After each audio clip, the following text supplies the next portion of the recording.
साथियों, जय हिंद, जय भारत, वंदे मातरम। मैं आपका साथी वेटरन ओम प्रकाश चारडा, जैसलमेर से। आज बात हुई कि मोदी जी तो अभी विदेश में हैं, G7 में हैं, और देश में एक नोटिफिकेशन जारी हुआ। हम पूर्व सैनिक हैं, जब भी कोई नोटिफिकेशन जारी होता है तो हमारे कान खड़े हो जाते हैं, क्योंकि हमारे 8वें पे कमीशन का भी नोटिफिकेशन जारी होने वाला है। और हम उम्मीद करते हैं कि इस नोटिफिकेशन को जब तक वो प्रेस रिलीज़ होकर हमारे पास आता है, तब तक दिल धक धक करता रहता है कि शायद हमारे वाला हो, हमारे वाला हो, हमारे वाला हो। लेकिन अफसोस, जो नोटिफिकेशन कल या परसों जो जारी हुआ है, वो देश की आबादी के लिए, जनगणना के लिए नोटिफिकेशन जारी हुआ है, और वो 2 भागों में होगा, और ये ऐसा सरकार ने बताया। यहाँ विपक्ष जो भी है, सारे के सारे, नोटिफिकेशन कॉपी मुझे नहीं मिली है।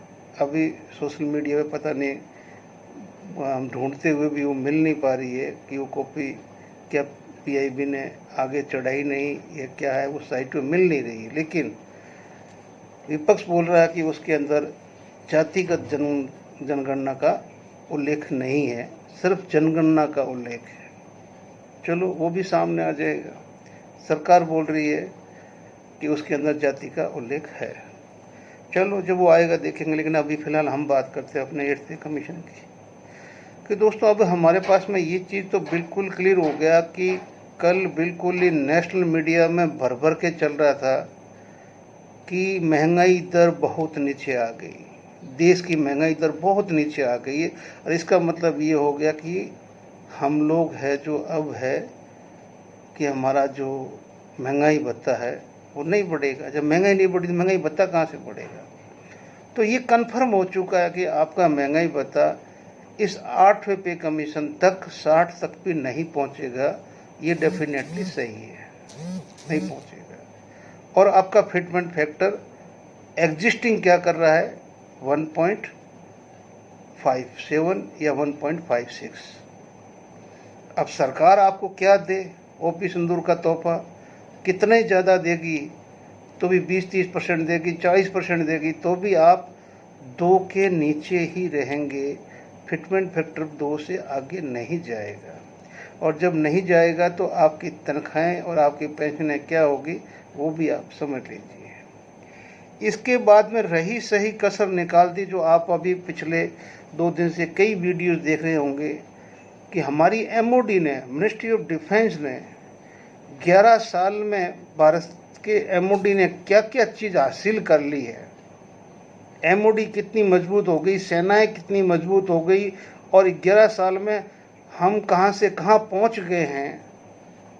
इस सरकार की उपलब्धियों का गुणगान करते हुए एक MOD ने वीडियो जारी किया, और वो देखने के बाद बहुत दुख हुआ कि उसमें जो चीज़ें बोली गई है वो चीज़ हमारे एयरफोर्स के जो एयर मार्शल ने बात कही है, तो उन साहब की बात सुनने के बाद में हमें विश्वास नहीं होता कि उसमें जो बातें कही हुई है वो सारी सच है। क्योंकि अब इसमें बहुत कुछ चीज़ें हैं। अब उसमें तेजस की बात की है। अरे भाई, तेजस तो अभी आपके पास में सिर्फ सैंपल के लिए 2 बने हुए हैं, जो 26 जनवरी को उड़ते हैं, बाकी वापस अपने चैम्बर में चले जाते हैं। और तो कोई तेजस है नहीं। और भी बहुत कुछ है। सरकार, जो हमारे सेना के अंदर एक फार्मूला होता है, मैन बिहाइंड मशीन, उस फार्मूले को हटा चुकी है। रेगुलर सैनिक की जरूरत ही नहीं है गन मशीन के पीछे या गन के पीछे। हमारा ये जो खड़ा रहेगा अग्निवीर, वो भी चला लेगा गन को, तो कोई भी गन को चला लेगा। क्या हो गया? जब वो बाकी सब कुछ कर सकता है तो सब कुछ कर सकता है। तो इस फॉर्मूले को भी खारिज कर दिया।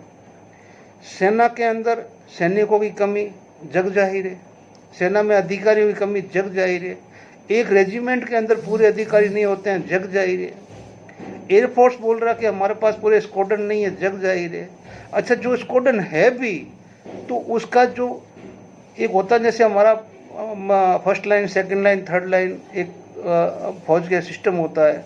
तो हमारे पास में जो फर्स्ट लाइन के जो फाइटर जेट है, उनकी फर्स्ट लाइन के फर्स्ट पायलट तो है फर्स्ट लाइन के, लेकिन सेकेंडरी लाइन नहीं हमारे पास में, आप थर्ड की बात छोड़ दीजिए। तो ये सारी चीज़ें जब उस वीडियो को देखा तो बहुत ही मतलब वो ऐसा लगा कि वाह साहब, आपने क्या मतलब ये बोला है।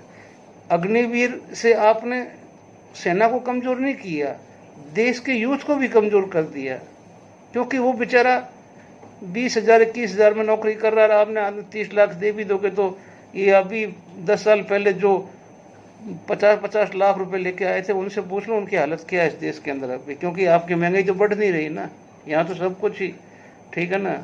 जो 1,000 रुपये किलो वाला गेहूँ था वो अभी तो बहुत नीचे बिक रहा है, ज़्यादा नहीं है, ठीक है ना, 3,000 रुपये किलो ही है, मतलब थोक रेट में महंगाई कम होगी ना।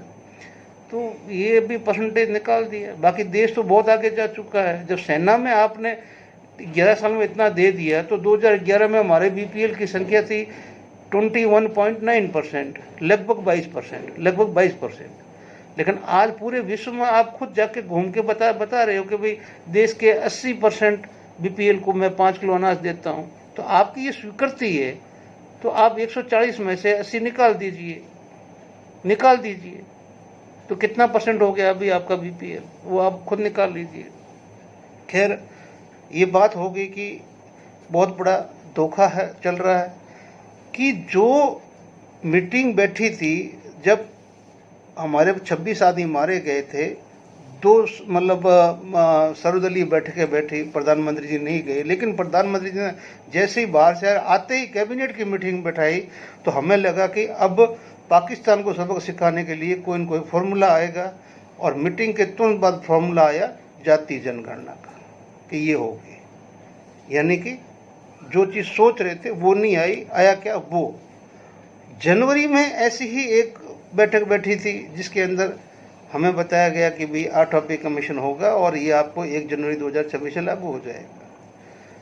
बीच में उसको मतलब बोलते हैं ना, पॉलिश करने के लिए गोदी मीडिया आ जाता है, पॉलिश करके भाग जाता है, लेकिन एग्जिट जैसे मतलब कि पे कमीशन होता है उसका कोई रूट दिखाई नहीं देता है, रूट कॉज ही नहीं कहीं पर भी। भाई ना पे कमीशन का आयोग का गठन है और ना टीओआर है, और ना अभी हमारे को जैसे कल जो खबर चली है कि भाई महंगाई बढ़ी नहीं है, तो अब जुलाई के बाद में क्या है, दिसंबर में तो क्लोज होना है, तो अभी समझ लो कि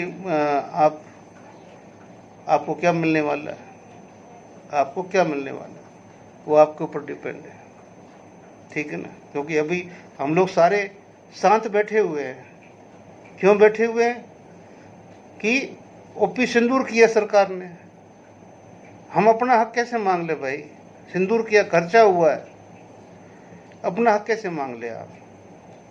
लेकिन कुछ प्रश्न तो उठते हैं ना कि सरकार ने अगर ये एमओडी ने वीडियो अगर जारी किया है तो मैं एमओडी के थ्रू ही मतलब पीएम साहब से 2 प्रश्न पूछना चाहता हूं कि आपके रिजर्विस्ट कितने बचे हुए हैं इस देश के अंदर अभी, और बच्चों को जो सुप्रीम कोर्ट ने आदेश दिया कि उसके अनुसार आपने उसकी पेमेंट की, अभी आज तक नहीं की ना। आपके जो इनवैलिड आउट है उसका 5 साल के अंदर 1 रुपया बढ़ा है, 20 पैसे प्रति व्यक्ति 1 साल में। वो कौन सा फॉर्मूला है, वो तो आप देश के प्रधानमंत्री, आप अपने स्टाफ से पूछ के कम से कम इस पूर्व सैनिकों को इकट्ठा करके बता दो ना कि इस फॉर्मूले से 1 रुपया बढ़ा था। हमें समझ में नहीं आ रहा ना। और आपके परमेश्वर ने क्या बिगड़ा है, जो भी हमारी अनोमली चल रही है वो क्या गलत है। हमारी 9 रैंक जेसीयू जवार की है, 9 ही अधिकारियों की है, अधिकारियों की 9 में से 7 रैंक की आपने जो 7 रैंक की 1 पेंशन कर दी, और हमारे 1 रैंक की, चाहे वो नायक है हवालदार है, उनकी 5-5 पेंशन कर दी। कौन सा ओवरपी दिया आपने? और आप गर्ज के बोल रहे हो कि कोई देने वाला नहीं था इतिहास के अंदर। अरे साहब, जो 2013 का जो नोटिफिकेशन जारी हुआ था, चाहे किसी सरकार ने निकाला हो, लेकिन हमारे लिए तो वो फायदेमंद था। क्यों कि वो उसके अंदर अधिकारी नहीं थे, और अधिकारी नहीं होते तो वो उसी को मिलता, उसी जेसी जवार को मिलता जो उसके पूर्ण हकदार थे। बस ये फाइल जैसे आपके हाथ में आई, वो लेटर आपने ड्रॉप कर दिया, आपने 2015 का नया जारी कर दिया, और जारी कर दिया तो जैसे मिला है सबको पता ही है। फिर आपने तीसरा पे कमीशन में आपको TOR 98 के याद आ गए, ठीक है ना। उसके अंदर इनवैलिड आउट जो ORP 1 और 2 के अंदर जो 18,000 रुपये ले रहा था, उसको उठा के वापस 14,000 रुपये लेके चले गए आप। और भी बहुत कुछ, लेकिन अभी मैं क्या क्या करें। सबसे बड़ी बात तो ये कि जो हमारी जमात है पूर्व सैनिकों की, हमने बड़ा मतलब जोश खरोश के साथ उठाया था कि भी हम एकजुट होकर और सरकार के नाक में दम कर देंगे, हमारी सारी एनोमली ठीक करवा लेंगे। एनोमली दूर रही, ठीक की दूर, हम सरकार को अपनी अप्रोच नहीं पहुंचा पाए। मैं सबको बोल रहा हूं, चाहे सिपाही है चाहे ऑनरी कप्तान साहब है, हम लोग कुछ नहीं करने के काबिल है, न हमसे कुछ होगा। हम हो हाय हल्ला और अपना वही लीग, अपना वही परिषद, अपना वही है, बस उसमें आप जाते रहो, दरिया बच्चे बचा रहे हो। साहब लोग आएंगे, उनकी आराम से खातिरदारी करते रहो, वापस उनको अपने गाड़ियों में बैठाओ, वाइजों में बैठाओ, वापस भेज दो। आप लोग ये काम करते रहिए। और MOD में ये वीडियो जारी किया, आप देख ही लोगे कि क्या क्या हुआ। फिर आप खुद ग्राउंड में देखो क्या हुआ। अरे क्या एक सिपाही की विधवा की पेंशन 50% के बाद में जब 30% कर दी जाती है, और एक लेफ्टिनेंट कर्नल की औरत की या अफसर की औरत की पेंशन के कितना नज़दीक लेके गए हो। हमारे अध्यक्ष की 71 की टांग कटी हुई है, सिपाही है, 71 की लड़ाई में टांग कटी हुई है, उनको 28,000 रुपये मिल रहे हैं। उनके साथ के जो अधिकारी वो 2.5 लाख रुपये ले रहे हैं आज के दिन। क्या आपने वो मतलब ये वो कर दिया। देखो, झूठ बोलने से कहीं आपको वो नहीं कि सोचो कि भी अभी हर झूठ चल जाएगा, जितना चलना था चल गया। अब सत्य हर कोई आदमी जान चुका है कि आपकी कथनी करनी में अंतर है। भले हमारे को लोग गाली देते हैं, 10 बार गाली दें, कोई फर्क नहीं पड़ता भाई, गाली दो। और हो सकता है कि अब तो मैं बोल रहा हूँ ना कि मर्डर तक हो रहे हैं कि अगर आपने इस तरह से बोला तो, क्योंकि वो तो अब भगवान का स्वरूप ले चुके हैं, नॉन बायोलॉजिकल है। तो आप किसी भगवान को कुछ बोलोगे ऐसे तो कौन सुनेगा आपकी। आप उस देश में रहने के काबिल नहीं हो, उस कम्युनिटी में रहने में काबिल नहीं हो। और हमारी पूरी कम्युनिटी, मैं चिल्ला के बोल रहा हूँ, जब 80% जाके उनकी गोद में बैठ गई है, तो ये जो जितने नेता बने हुए हमारे नेता जो सैनिक संगठनों के, भाई आप लोग किस खेत की मूली हो। जब तुम्हारे आदमी सारे गोद में बैठे हुए हैं, 80% पब्लिक आपकी उनके गोद में बैठे हुए हैं, आप किसके अध्यक्ष हो भाई, हो किसके अध्यक्ष। या फिर आप भी उसी में बैठे हुए तो वो बात अलग है, वो हमारी गलती है, तो हमारा एनालाइज से वो गलत हो सकता है, आपको बुरा लगे कोई बात नहीं। आज जो हमारे प्राइवेट सेक्टर के अंदर बैंकों में, अपना ये सौर ऊर्जा में, ये पंखे वालों में, जहाँ पर भी देखो आप, एक सूबेदार से लेके मतलब एक सिपाही तक 10,000 के अंदर सलूट मार रहा खड़ा। और उसके ऊपर अधिकारी कौन है, सिविलियन लड़का 25-30 साल का, वो उनके ऊपर अधिकारी है। और जब चाहे लात मार के बाहर निकाल देता है। वो फिर बेरोजगार। और फिर हमारे संगठन क्या करते हैं, कितने संगठन है जो उनके पक्ष में जाके वहाँ उनको न्याय दिलाते हैं।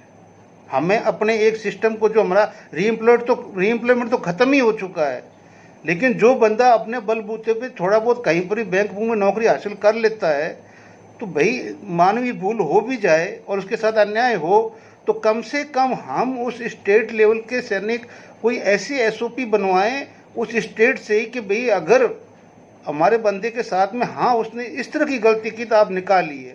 अदरवाइज जो मानवीय भूल है वो हो सकती है, तो उसके ऊपर कोई इस तरह का एक्शन लेके कोई संस्था उसको बाहर नहीं कर सकती।